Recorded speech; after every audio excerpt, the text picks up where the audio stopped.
Chapter 5 Art Appreciation. Have you heard the Taoist tale of the taming of the harp?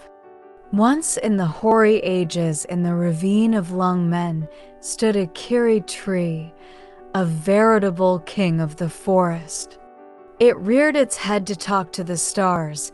Its roots struck deep into the earth, mingling their bronzed coils with those of the silver dragon that slept beneath.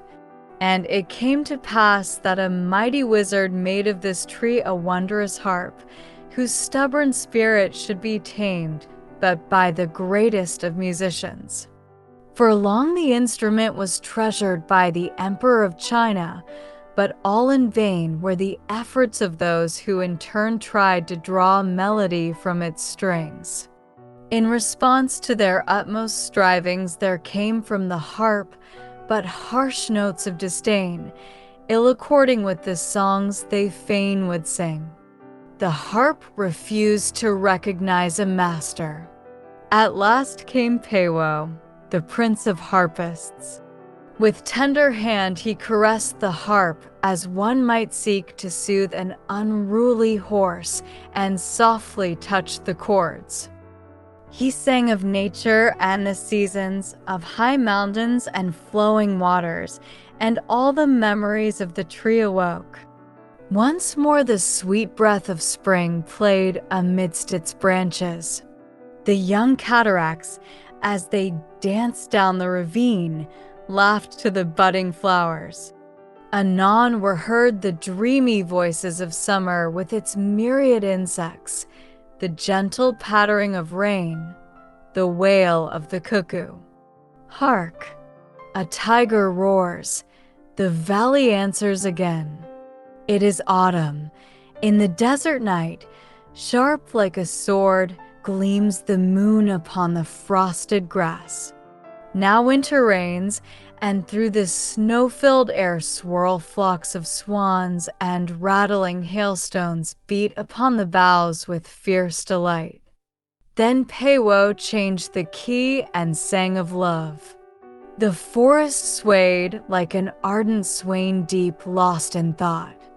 On high, like a haughty maiden, swept a cloud bright and fair, but passing, trailed long shadows on the ground, black like despair. Again the mode was changed. Peiwo sang of war, of clashing steel and trampling steeds. And in the harp arose the tempest of Lung Men. The dragon rode the lightning. The thundering avalanche crashed through the hills. In ecstasy, the celestial monarch asked Peiwo wherein lay the secret of his victory. "Sire," he replied, "others have failed because they sang but of themselves. I left the harp to choose its theme, and knew not truly whether the harp had been Peiwo or Peiwo were the harp." This story well illustrates the mystery of art appreciation. The masterpiece is a symphony played upon our finest feelings. True art is Peiwo, and we the harp of Lung Men. At the magic touch of the beautiful, the secret chords of our being are awakened. We vibrate and thrill in response to its call. Mind speaks to mind. We listen to the unspoken. We gaze upon the unseen. The master calls forth notes we know not of. Memories long forgotten all come back to us with a new significance. Hopes stifled by fear, yearnings that we dare not recognize, stand forth in new glory. Our mind is the canvas on which the artists lay their color. Their pigments are our emotions. Their chiaroscuro the light of joy, the shadow of sadness. The masterpiece is of ourselves, as we are of the masterpiece. The sympathetic communion of minds necessary for art appreciation must be based on mutual concession. The spectator must cultivate the proper attitude for receiving the message, as the artist must know to impart it. The tea master, Koborian Shiu, himself a daimyo, has left to us these memorable words: "Approach a great painting as thou wouldst approach a great prince." In order to understand a masterpiece, you must lay yourself low before it and await with bated breath its least utterance.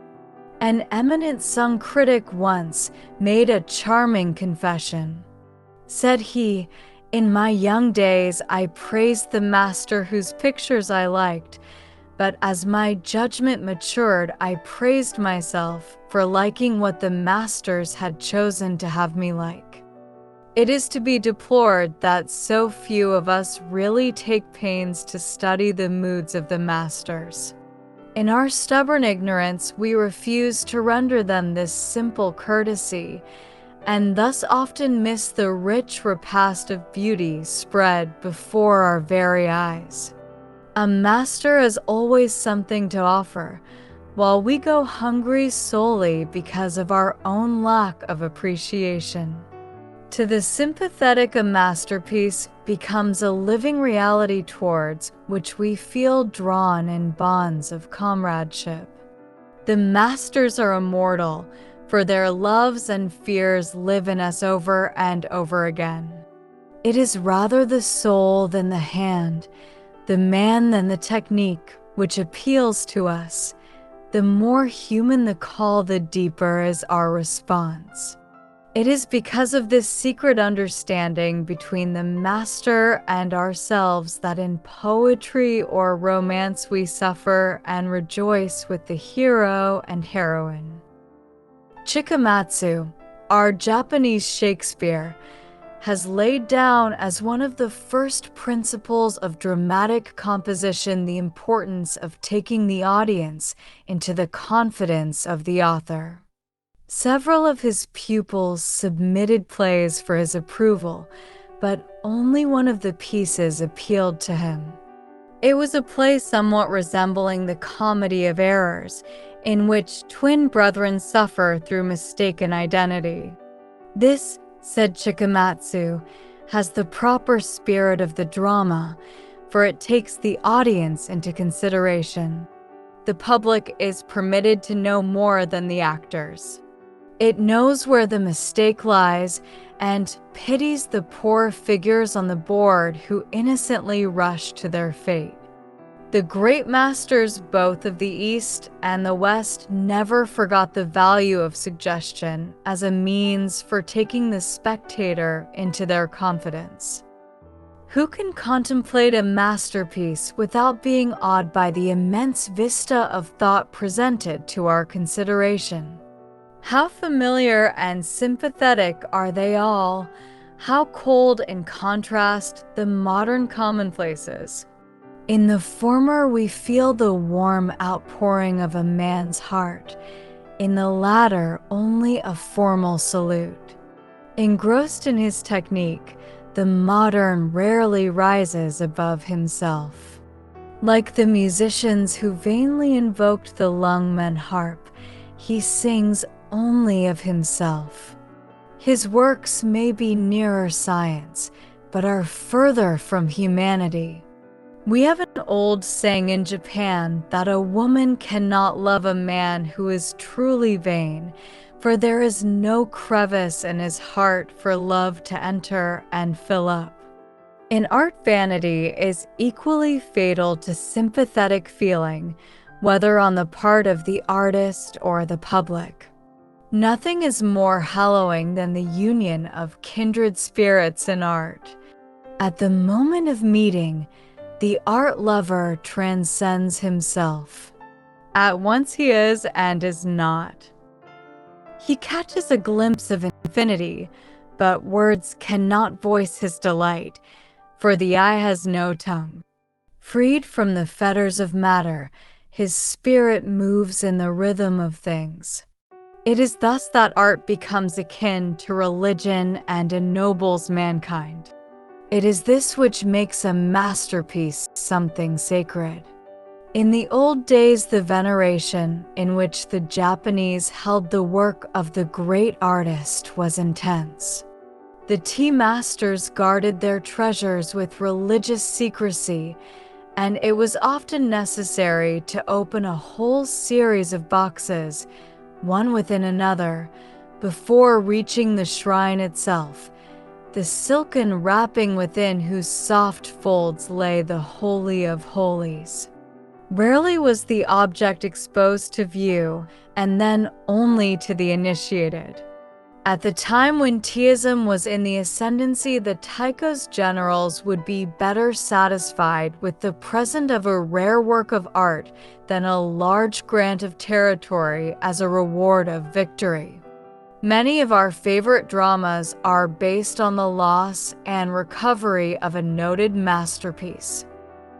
For instance, in one play, The Palace of Lord Hosokawa, in which was preserved the celebrated painting of Daruma by Sesson, suddenly takes fire through the negligence of the samurai in charge.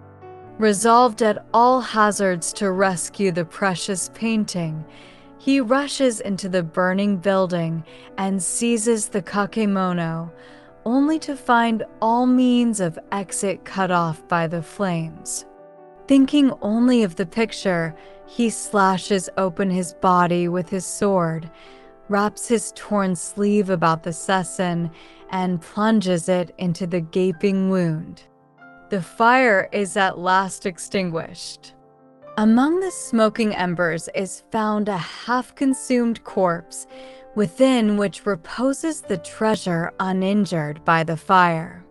Horrible as such tales are, they illustrate the great value that we set upon a masterpiece, as well as the devotion of a trusted samurai.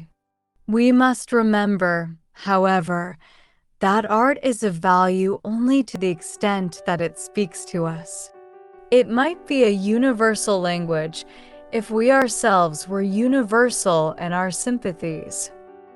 Our finite nature, the power of tradition and conventionality, as well as our hereditary instincts, restrict the scope of our capacity for artistic enjoyment.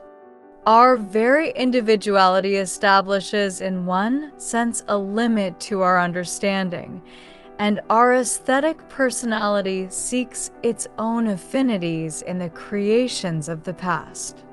It is true that with cultivation our sense of art appreciation broadens, and we become able to enjoy many hitherto unrecognized expressions of beauty. But after all, we see only our own image in the universe. Our particular idiosyncrasies dictate the mode of our perceptions. The tea masters collected only objects which fell strictly within the measure of their individual appreciation. One is reminded in this connection of a story concerning Kobori and Shia. Shia was complimented by his disciples on the admirable taste he had displayed in the choice of his collection. Said they, each piece is such that no one could help admiring. It shows that you had better taste than had Rikyu, for his collection could only be appreciated by one beholder in 1,000. Sorrowfully, Shia replied, "This only proves how commonplace I am."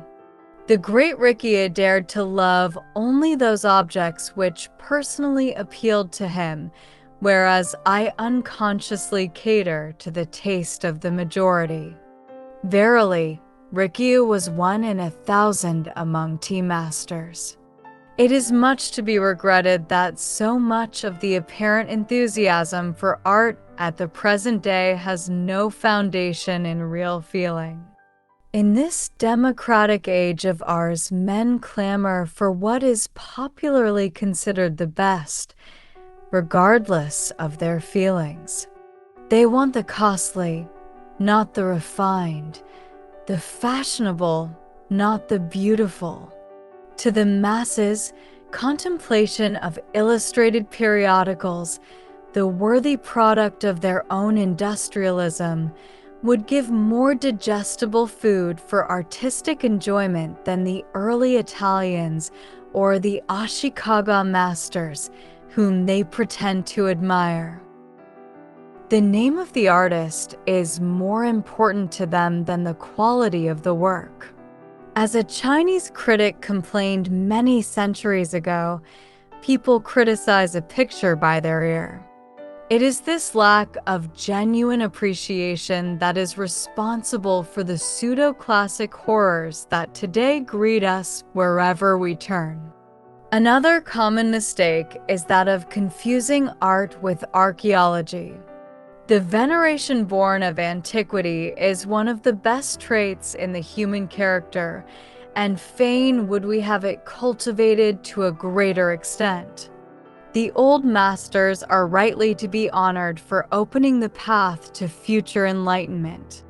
The mere fact that they have passed unscathed through centuries of criticism and come down to us still covered with glory commands our respect. But we should be foolish indeed if we valued their achievements simply on the score of age. Yet we allow our historical sympathy to override our aesthetic discrimination. We offer flowers of approbation when the artist is safely laid in his grave. The 19th century, pregnant with the theory of evolution, has moreover created in us the habit of losing sight of the individual in the species. A collector is anxious to acquire specimens to illustrate a period or a school, and forgets that a single masterpiece can teach us more than any number of the mediocre products of a given period or school. We classify too much and enjoy too little. The sacrifice of the aesthetic to the so-called scientific method of exhibition has been the bane of many museums. The claims of contemporary art cannot be ignored in any vital scheme of life. The art of today is that which really belongs to us. It is our own reflection. In condemning it, we but condemn ourselves. We say that the present age possesses no art. Who is responsible for this? It is indeed a shame that despite all our rhapsodies about the ancients, we pay so little attention to our own possibilities. Struggling artists, weary souls lingering in the shadow of cold disdain. In our self-centered century, what inspiration do we offer them? The past may well look with pity at the poverty of our civilization. The future will laugh at the barrenness of our art. We are destroying art and destroying the beautiful in life. Would that some great wizard might from the stem of society shape a mighty harp whose strings would resound to the touch of genius.